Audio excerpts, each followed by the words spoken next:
chapter number 2's second video, we are going to learn sexual reproduction, reproductive system in male and female human beings.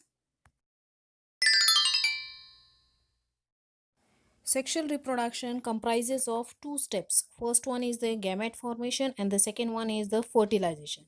In the gamete formation, the sex cells are formed, and in the fertilization, these sex cells combine together and then form the zygote. In fertilization, a diploid zygote is formed from the haploid male and female's union. The offspring shows some similarities and some differences which is different from the parent. Now we will see the sexual reproduction in plants, its sexual reproductive parts and the pollination in the plants. Sexual reproduction in plants. Flowers is considered as the structural unit of the sexual reproduction in plants. Now here the picture of the flower you can see. In this they are consist of the four whorls. The outer one is the calyx, then the corolla, then here the androecium and the gynoecium it is there. So like this the four whorls are covering, round up coverings are there in the flower. In this the androecium, this is the gynoecium, and here the androecium. These two are called as the essential whorls of the flowers. And the calyx and corolla, here the calyx, the colored flowers are there. They are the calyx, which we call it as a sepals also, and the corolla, which is called as the petals here. So they are the outer whorls or the accessory whorls of this flower. Calyx, mostly it is called as a sepals, which is green in color. It is giving the protection to the flower in the budding form. Then the corolla develops. This corolla is different colors in different plants. That the corolla is called as a petals. So this collection of the petals is called as a corolla. Here the gynoecium, it is made up of stigma, style and ovary, and the androecium, it is made up of anther and filament. Anther and filament, which makes the androecium, it is called as a male part of the flower, and the stigma, style and ovary, they makes the gynoecium, that is called as a female part of the flowers. These both are not necessarily present in all the flowers. Some of the flowers they are present. Many flowers have the stalk to support, that is called as a pedicel here. So that's why they are called as a pedicellate, and whereas the flowers without the stalk is called as a sessile. If the stalk is not there, then it is called as a sessile. Now androecium, which is a male whorl, and gynoecium is your female whorl. So androecium, it is made up of these stamens. They are called as a stamens, and the female one is called as a carpels over there.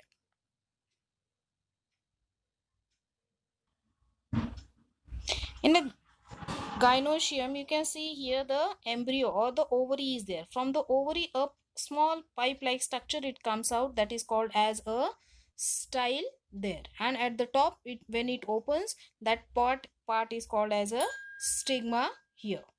Ovary contains many of the ovules in the ovary there. Here the picture of the ovary it is there. In this you can see here, this is the female part, that is the gynoecium. In this the ovary is here. Then the thin tip like structure that comes out, that is called as a style, and here the stigma is there. On the stigma you can see the pollen grains also over there. Now here in this ovary you will find some of the ovules are present in this ovary sac over there. Now in this picture you can see the pollen grain is present on the stigma. At that time, at the pollination, that time the stigma becomes sticky and the pollen grain stuck to it. Now this pollination takes place with the help of biotic and abiotic agents. Biotic agents means the insects or the other animals, and abiotic agents means maybe the wind or the water. They just bring up the pollen grains on the stigma. When the pollen grain stuck to it, the pollen grain starts germinating. It will develop a pollen tube. It will go down with the help of the style to the ovaries there. Pollen tube is carrying the male gametes in them. When it reaches to the embryo sac, it bursts out and it will give out the two male gametes in the embryo sac. One male gamete unites with the egg cell to form the zygote, and this is the fertilization here. Okay, then the second male gamete unites with the other two polar nuclei and the endosperm is formed. As two nuclei participate in this process, so it is called as a double fertilization in angiosperm, where the seed is having a covering. When pollination involves only one flower or two flowers born on the same plant, it is called as a self-pollination. And whereas if it involves two flowers born on two different plants of the same species, then it is called as a cross-pollination.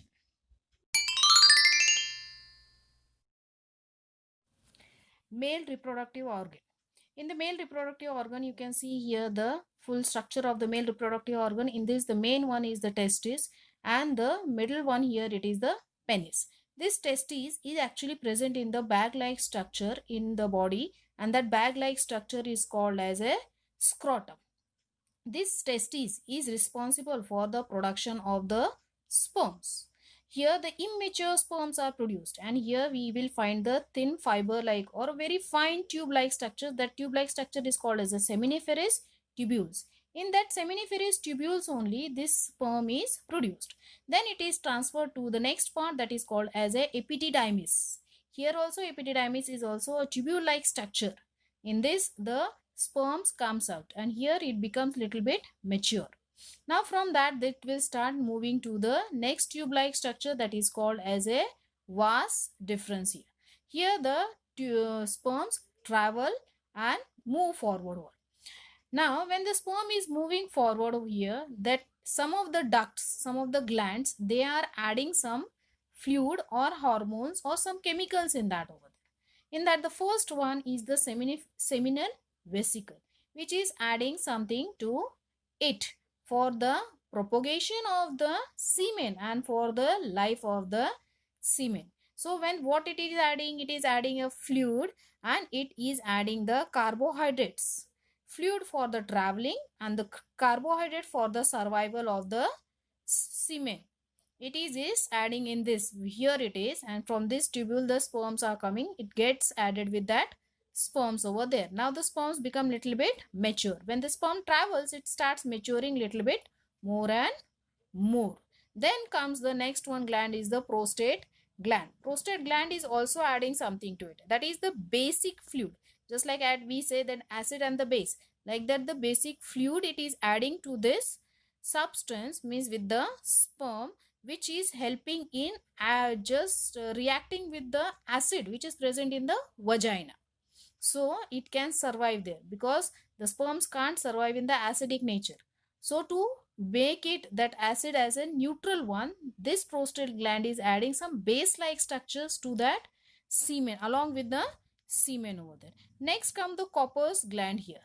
Actually it is not shown in the figure, but it is in your textbook. The Copper's gland is there. That Copper's gland is adding the lubricating fluid for the semen to travel more easily over there. Now is all these things, they are just ejaculating, they are just coming out where through the same exit, that is the urethra in the body. That urethra is just exiting the urine also. This urine is coming from your kidney.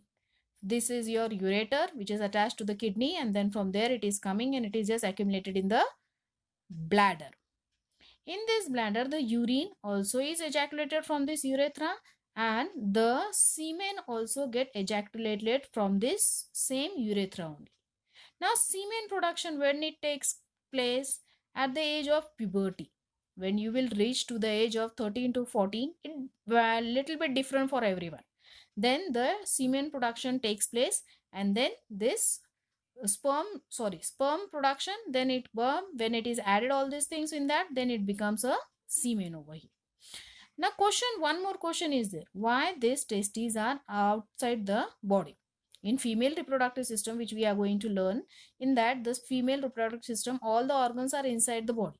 But in male, the testes is outside the body because the sperm required the less temperature as according to the body temperature. So that's why these testes are outside the body. So outside the body the temperature is less and the sperm production can take place.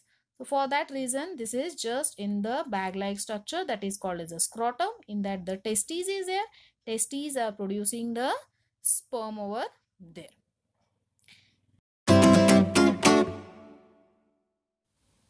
This is the female reproductive system. Female reproductive system is having a benefit. It is totally inside the body. It is there. It consists of two ovaries. One is here and one is on the left side, one is on the right side. In middle we are having one uterus and we are having one vagina, and this tube like structure is called as a oviduct. Now this is all about the female reproductive system. In this the ovaries, they are producing the oocytes or the ovum. This ovum comes into the oviduct. This oviduct is having a funnel like structure. Here opening is there, and in that opening a small hole is there. From that the oocytes comes here in the oviduct alternately in each month. From 1 month from this side, one from the other sides. Now when they are traveling, this oocytes ovum produced, they are just traveling. They are called as oocytes also. This oocytes, when they travels, then it comes into oviduct, and while traveling, if sperms are there, if sperms present and come and mature it or fertilize it, then this fertilized egg comes into this uterus. In the uterus you have the endometrium, a layer produced over there, and in that layer the fertilized egg will be attached to it, and it will start becoming a embryo, zygote, and the baby production takes place over there, or baby birth take place over there. Now to move this ovum, a cilia, a hair like structure we can say, which is having present on the wall of this oviduct, which helps the ovum to travel. If sperms are not there, then the ovum will travel from here. It will not be fertilized, then the endometrium will not be attached attach that ovum to it, and then the menstrual cycle will takes place, and through that opening, that is called as a vagina. From that it will come out every month.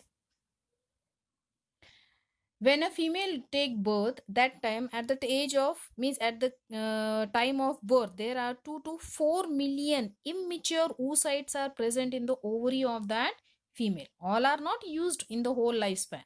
Whatever is required, that much is just secreted, and remaining one remains as it is only. Near about at the age of 45 to 50, the secretion of the hormones controlling the function of the female reproductive system either stops the production of the hormones and becomes irregular, and the production of the ovum also stops over there, and that stage is called as a menopause.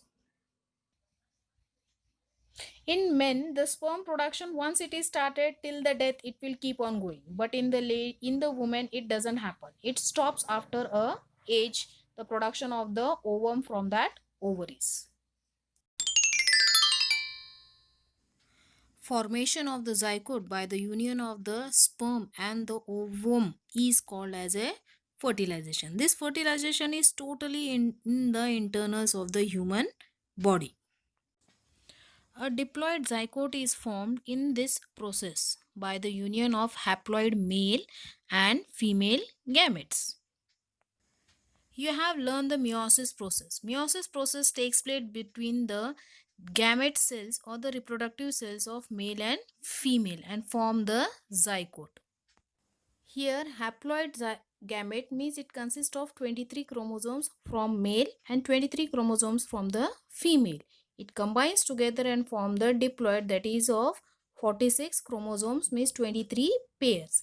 And once the zygote is formed, the zygote undergoes the mitosis process and the development of the cell takes place. It multiply and keep on growing, and formation of the organs and internal organs of the body takes place. In the third picture, you can see that the male and females, and the male is having the sperms and the female is giving out the oocytes.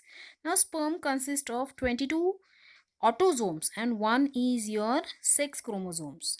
The same with the female also. But in male you can find it out there, the X and Y. Two different sex cells are present in the male, and the female only X type of sex cells are present. Now the pairing of the sex chromosomes, that is the XX or XY, that decides the male or the female child, and for that the male is only responsible for determination of the sex of the newborn baby, because female consists of the same type of sex, male consists of the different types of sex cells. In this chapter, sexual reproduction, we have learned the reproduction in plants, human male reproductive system, and human female reproductive system. Hope you have understood the concept very well. Stay home, stay safe. We'll be meeting in the next video soon.